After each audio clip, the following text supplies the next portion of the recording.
तो चलिए स्टूडेंट्स अगला क्वेश्चन देखते हैं। क्वेश्चन नंबर 15 यहां दिया गया है, a straight highway leads to the foot of a 50 metre tall tower. From the top of the tower the angle of depression of two cars on the highway are 30 degree and 60 degree respectively. What is the distance between two cars and how far is each car from the tower? ठीक है, यहाँ statement दिया गया है। Statement के according क्या करेंगे, सबसे पहले हम डायग्राम बनाएंगे। यहाँ पे देखिए दिया गया है, थोड़ा थोड़ा करके देखिए। A straight highway leads to the foot of a 50 meter tall tower, है ना। A straight highway leads to the foot of a 50 meter tall tower। एक 50 मीटर टॉल टावर है और उससे एक स्ट्रेट हाईवे है जो कि लीड कर रहा है। इसका मतलब क्या है, देखिए डायग्राम में देखिए, एक हम ले ले रहे हैं 50 मीटर टॉल टावर, ये हमने ले लिया 50 मीटर टॉल टावर। ये पूरा टावर जो है 50 मीटर टॉल टावर है ना, इसकी हाइट कितनी 50 मीटर। अब यहाँ पे कह रहा है straight highway leads to the foot of a 50 metre tall tower. तो 50 मीटर टॉल टावर, इसका फुट कहाँ होगा, ये नीचे होगा, है ना। फुट इसका कहाँ होगा, इसका बेस कहाँ होगा, ये नीचे होगा। अब इससे एक स्ट्रेट हाईवे लीड कर रहा है, तो एक स्ट्रेट हाईवे लीड कर रहा है। तो चलिए ये हो गया स्ट्रेट हाईवे, ठीक है, ये हो गया। और आगे बढ़ते हैं। इसके बाद दिया गया है, from the top of the tower the angle of depression of two cars on the highway are 30 degree and 60 degree respectively. अब कह रहा है टॉप ऑफ टावर, ये जो टावर है इसके टॉप से, यहाँ पे देखिए कोई दो कार्स हैं, स्ट्रेट हाईवे पे कोई दो कार्स हैं, उनका एंगल ऑफ डिप्रेशन 30 डिग्री और 60 डिग्री रिस्पेक्टिवली दिया गया है, ठीक है। तो ये टॉप ऑफ टावर ये है। अब यहाँ पे कार की पोजीशन, इस हाईवे पे कार की पोजीशन, दो कार खड़ी हुई है। चलिए मान ले रहे हैं दो कार है, तो दोनों कार की पोजीशन यहाँ दे रहे हैं, ठीक है। मान ले रहे हैं चलिए फर्स्ट कार ये हो गई और सेकंड कार ये हो गई, ठीक है। ये फर्स्ट कार की पोजीशन, ये सेकंड कार की पोजीशन। अब वहां से angle of depression, angle of depression आपको पता है, एंगल ऑफ डिप्रेशन जब बनता है तो कहां से बनता है, एंगल ऑफ डिप्रेशन तब बनता है जब ऊपर खड़े हो, कहीं ऊंचाई पे कोई ऑब्जेक्ट, मतलब कोई ऑब्जर्वर जो है, मतलब देखना कहां से, आपको बताया गया ना angle of elevation, angle of depression. तो यहाँ पे देखिए टॉप ऑफ टावर से बन रहा है, टावर के टॉप से, यानी ऊपर से नीचे देखा जा रहा है, ऊपर से नीचे देखा जा रहा है, तो एंगल ऑफ डिप्रेशन बनेगा, है ना। तो यहाँ पे देखिए दो कारें हैं, एक कार ये है, एक कार ये है, और कहां से देखा जा रहा है, यहाँ से टॉप ऑफ टावर, ऊपर से। ऑब्जेक्ट कहाँ है, नीचे, यहाँ पे कार कहाँ है, यहाँ पे, ऊपर से नीचे देखा जा रहा है, एंगल ऑफ डिप्रेशन बनेगा, है ना।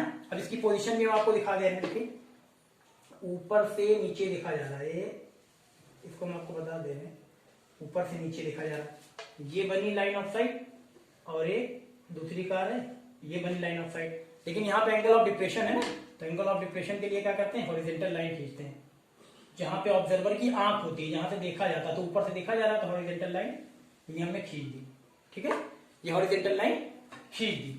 चलिए ठीक, अब यहाँ पे देखिए एंगल कितना दिया गया था, आप देख सकते हैं 30 डिग्री, एक दिया गया 30 डिग्री, एक दिया गया 60 डिग्री। चलिए यहाँ पे देखिए, तो ये एंगल हो जाएगा 30 डिग्री, ये एंगल कितना दिया गया 30 डिग्री। अगर ये 30 है तो ये भी 30 हो जाएगा। कैसे हो जाएगा अभी हम आपको बताते हैं। और अगर ये 60 डिग्री है, ये एंगल 60 डिग्री है, तो ये हो जाएगा 60, ये भी 60 हो जाएगा। हो जाएगा नहीं हो जाएगा, कैसे हो जाएगा, देखिए अगर ये लाइन, ये वाली जो हमने एक हॉरिजॉन्टल लाइन ड्रॉ की, ये और ये हाईवे जो है, ये दोनों पैरेलल लाइन है, ये और ये पैरेलल है, और इसको हम ट्रांसवर्सल मान लें, तो ये 30 डिग्री है एंगल, तो ये भी 30 हो जाएगा, अल्टरनेट इंटीरियर एंगल। ऐसे ही यहाँ पे ये लाइन और ये लाइन अगर पैरेलल है और इसको यहाँ पे 60 डिग्री बन रहा है, ये अगर इसको हम ट्रांसवर्सल मान ले, इस वाली लाइन को ट्रांसवर्सल मान ले, तो क्या होगा, ये एंगल, ये इतना, ये इतना और ये इतना, ये भी क्या हो जाएंगे, ये 60 तो ये भी 60, क्यों, अल्टरनेट इंटीरियर एंगल होगा कि नहीं होगा, इससे हो गया। अब चलिए इसको हम नाम लिख दे रहे हैं, इसको लिख दे रहे हैं ए, इसको बी, इसको सी और इसको डी लिख दे रहे हैं, ठीक है। इसको लिख ले रहे हैं ई, ठीक, समझ में आया नहीं। एंगल ऑफ डिप्रेशन यहाँ पे 30 डिग्री है, 60 डिग्री, तो यहाँ पे अगर ये लाइन और ये लाइन यानी ए और ये बी डी अगर ये पैरेलल है और ए डी अगर ट्रांसवर्सल है, तो अगर ये 30 डिग्री है तो ये भी 30 हो जाएगा। ऐसे ही अगर ए और बी डी ये क्या है, पैरेलल लाइन है, और ए सी क्या है, ट्रांसवर्सल है, तो अगर ये एंगल 60 डिग्री है, ये इधर देखिए ये हमने मार्क लगाया है, अगर ये 60 डिग्री है तो ये भी 60 हो जाएगा, अल्टरनेट इंटीरियर एंगल होता है ना। चलिए ये हो गया डायग्राम आपका। अब देखिए ना तो ये डिस्टेंस हमें पता है, ना तो ये डिस्टेंस पता है, हम क्या करें, सपोज कर ले रहे, चलिए इसको हम ले ले रहे हैं x मीटर और इसको ले ले रहे हैं हम y मीटर, ठीक है, ये x मीटर और ये y मीटर, ठीक है ना। और टावर जो होगा, कुछ भी होगा, हमेशा क्या होगा, स्ट्रेट होगा, तो यहाँ पे हमेशा 90 बनेगा, हम स्ट्रेट ही लेंगे, ठीक है। आपके पूरे सिलेबस में कुछ भी दिया जाए, मीनार दे दी जाए, टावर दे दिया जाए, माउंटेन दे दिया जाए, कुछ भी दे दिया है, तो क्या होगा, स्ट्रेट ही होगा, वर्टिकल ही माना जाएगा वो, ठीक है, यानी कि हम 90 बनाएगा, बिल्कुल स्ट्रेट। चलिए अब यहाँ पे देखिए हाइट ऑफ टावर तो आपको पता है, तो हम यहाँ पे क्या क्या है मेंशन कर ले रहे हैं। Height of tower, height of tower, tower height of tower क्या है, ए बी लिया है ना हमने डायग्राम में, ए बी लिया, तो height of tower A B is equal to कितना है 50 metre. Height of tower A B कितना 50 मीटर। और यहाँ पे कार की पोजीशन हमें सपोज करनी पड़ेगी, तो हम सपोज कर दे रहे हैं, यहाँ पे लिख दे रहे हैं पोजीशन ऑफ कार्स, यहाँ देखिए position of cars are C and D, C and D, यानी ये देखिए पॉइंट सी देखिए, पॉइंट डी देखिए, ये क्या है पोजीशन ऑफ कार्स है, यानी एक कार यहाँ खड़ी है, एक कार यहाँ खड़ी है, ठीक है। फिर ऊपर से टावर के ऊपर से देखा गया तो एंगल ऑफ डिप्रेशन कितना बना 30 डिग्री, और यहाँ पे दूसरी पोजीशन पे 60 डिग्री, ठीक है, ये बना। चलिए तुमने यहाँ पे ले लिया position of cars are C and D, यानी सी और डी क्या है कार की पोजीशन है, एक कार यहाँ खड़ी है तो एक कार यहाँ खड़ी है, ठीक है, यही है।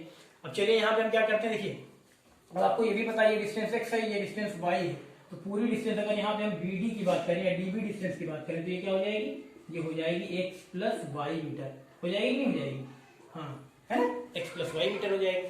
चलिए अब यहाँ देखिए दो ट्राइंगल बन रहा है, एक ट्राइंगल ये वाला बन रहा है और एक ट्राइंगल बड़ा ट्राइंगल बन रहा है, तो पहले इस वाले में लेंगे, इन ट्राइंगल ABC में हम ले लेते हैं, चलिए इन ट्राइंगल ABC, चलिए ठीक है, ये हो गया in triangle ABC, in triangle ABC। अब ABC ट्राइंगल मिलेंगे देखिए इस वाले ट्राइंगल में, तो यहाँ पे देखिए एंगल कौन सा बन रहा है, एंगल ऑफ एलिवेशन 60 डिग्री, तो 60 डिग्री लेना है हमें, तो ये क्या है परपेंडिकुलर और ये क्या है बेस, तो tan लेंगे हम, क्या लेंगे tan, तो हम ले रहे हैं tan 60 डिग्री हम ले लेंगे, tan 60 डिग्री अगर हम ले लेंगे तो क्या होता है परपेंडिकुलर अपॉन बेस, tan का रेशियो क्या होता है P upon B, perpendicular upon base, तो परपेंडिकुलर कितना है AB, परपेंडिकुलर अपॉन बेस, और बेस कितना है BC, है ना, तो यहाँ पे tan 60 डिग्री की वैल्यू सबको पता है कितना होता है, ये √3 होती है, √3 इज इक्वल टू AB कितना है 50 मीटर, तो 50 लिखा जाएगा, BC कितना है, BC y है तो y लिखा जाएगा, क्रॉस मल्टीप्लाई करा लेंगे तो हो जाएगा y is equal to 50 upon √3, y is equal to कितना हो जाएगा 50 अपॉन √3, है ना, 50 अपॉन √3 आ जाएगा। और इसका अगर हम रेशनलाइजेशन करा लें यानी √3 से ऊपर नीचे मल्टीप्लाई करा लें तो कितना आ जाएगा, तब आ जाएगा आपका, इधर ही लिख दे रहे हैं, तब आएगा आपका y is equal to 50 √3 upon 3, 50 √3 upon 3, ये आ जाएगा। चलिए अब यहाँ से देखिए √3 की वैल्यू आपको पता होनी चाहिए, √3 की वैल्यू कितनी होती है 1.732, 1.732, तो इसको भी रख दे रहे हैं, यहाँ देखिए इधर ही आगे रख दे रहे हैं यहाँ पे, तो y इज इक्वल टू हो जाएगा 50 इंटू 1.732 अपॉन कितना 3, है ना। अब इसको मल्टीप्लाई करा देंगे, चलिए 50 से मल्टीप्लाई कराएंगे 1.732 को, तो अगर मल्टीप्लाई कराएंगे तो हमारा कितना आएगा, आ जाएगा 86.6 अपॉन 3, मल्टीप्लाई कराएंगे तो कितना आएगा 86.6 अपॉन 3 है ये। अब 3 से इसको अगर डिवाइड करा देंगे, डिवाइड कराएंगे तो अप्रॉक्स देखिए कितना आएगा, लगभग इधर हम लिख दे रहे हैं, यहाँ मान लीजिए हम यहाँ लिख दे रहे हैं, इधर आ जाएगा आपका 28.86 ये आएगा, ये आया क्या y की वैल्यू है, यहाँ लिख दे रहे हैं y इक्वल टू, ठीक है, यहाँ पे जब डिवाइड कराएंगे तो अप्रॉक्स आपका 3 से 86.6 को जब डिवाइड कराएंगे तो अप्रॉक्स आपका आएगा कितना 28.86, हमने करा के देखा था इसलिए हमने बताया आपको, ठीक है, तो आप भी कराएंगे यही आएगा आपका 28.86, ये 8 है 28.86, ठीक, ये आएगा। चलिए अब यहाँ से y की वैल्यू तो निकल गई, अब हम ले रहे हैं ट्राइंगल ABD, ट्राइंगल ABD पूरे ट्राइंगल में बड़े वाले में, तो tan क्या लेंगे, tan 30 लेंगे, यहाँ पे भी हमें चाहिए क्या चाहिए परपेंडिकुलर अपॉन बेस, यानी AB अपॉन BD, इस बार पूरे होल ट्राइंगल मिलेंगे, ठीक है, तो याद रखिएगा y की वैल्यू कितनी है 28.86, है ना, और यहाँ पे क्या आई थी y की वैल्यू भी देख लीजिए 50 √3 अपॉन 3, ठीक है। चलिए इसको मिटा दे रहे हैं, फिर आगे देखते हैं, है ना, इतना करिए, चलिए इतना हो गया, अब इसको मिटा दे रहे हैं,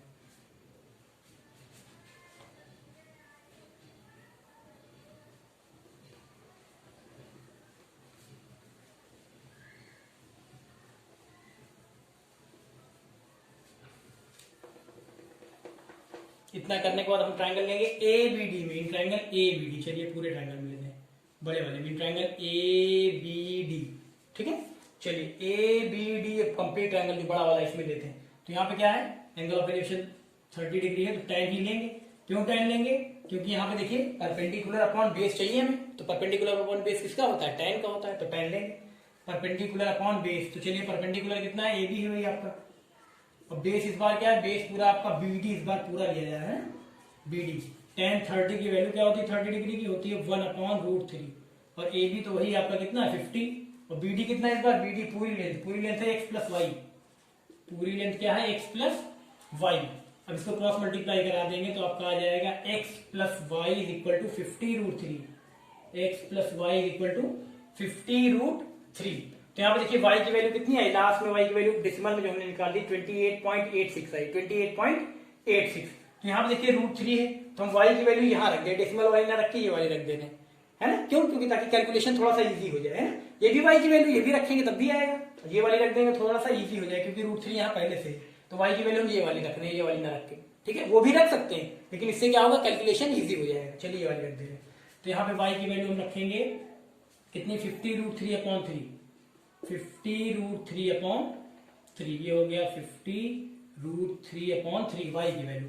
और यहाँ पे कितना है? 50√3 है ये, है ना? अब यहाँ पे हम क्या करें? ट्रांसफर कर दें, तो x इज इक्वल टू हो जाएगा 50√3, x is equal to 50√3 minus 50√3/3, 50√3/3। अब यहीं पे देखिए x इज इक्वल टू, अगर यहाँ पे हम एलसीएम ले लें, एलसीएम लेंगे तो एलसीएम कितना आएगा? एलसीएम आएगा 3, तो यहाँ पे हो जाएगा 150√3। एलसीएम लेना सबको आता है, 150√3 माइनस यहाँ कितना आएगा? यहाँ आएगा माइनस 50√3 आएगा ना? यानी x इज इक्वल टू कितना आ जाएगा यहाँ पे? 50√3 माइनस 150√3 माइनस 50√3 आ जाएगा 100√3, आ जाएगा 100√3/3, है ना? चलिए अब और आगे सॉल्व करते देखा, तो आ जाएगा x इज इक्वल टू, देखिए 100√3 है तो 100 इंटू √3 की वैल्यू कितनी होती है? हमें बताइए 1.732/3। यहाँ पे कितना? 3। तो इसको हम क्या करेंगे? मल्टीप्लाई करा देंगे 100 से, तो इसमें कितना आ जाएगा? 173.2 पर आ जाएगा, 173.2/3, है ना? मल्टीप्लाई कराएंगे 100 से तो कितना है? 173.2/3। अब 3 से इसको जब डिवाइड कराएंगे तो अप्रॉक्स आपका आएगा 173। देखिए 173.2 को जब 3 से आप डिवाइड कराएंगे तो आपका अप्रॉक्स आएगा आपका 57.73। 57.73 कितना आएगा?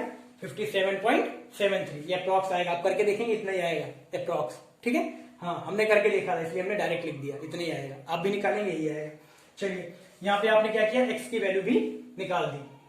अब x की वैल्यू कितनी है? यहाँ पे देखिए x की वैल्यू आई है 57.73, ये इतना ही निकल गया आपका।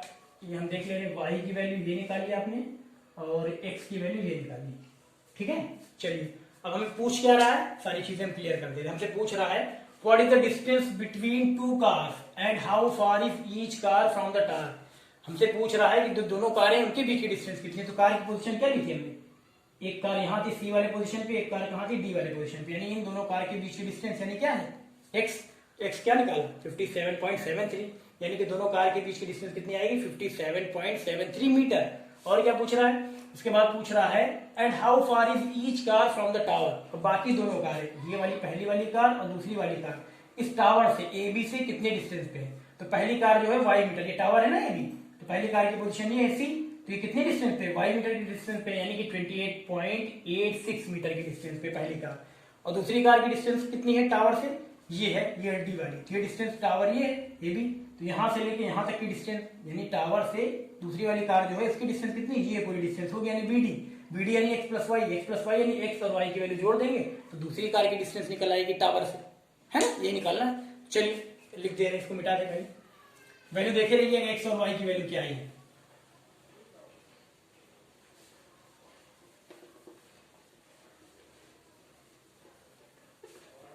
x और y की वैल्यू, पहले क्या पूछ रहा है वही लिख दे। What is the distance between two cars, यहाँ पे लिख दे रहे, देखिए यहाँ पे 10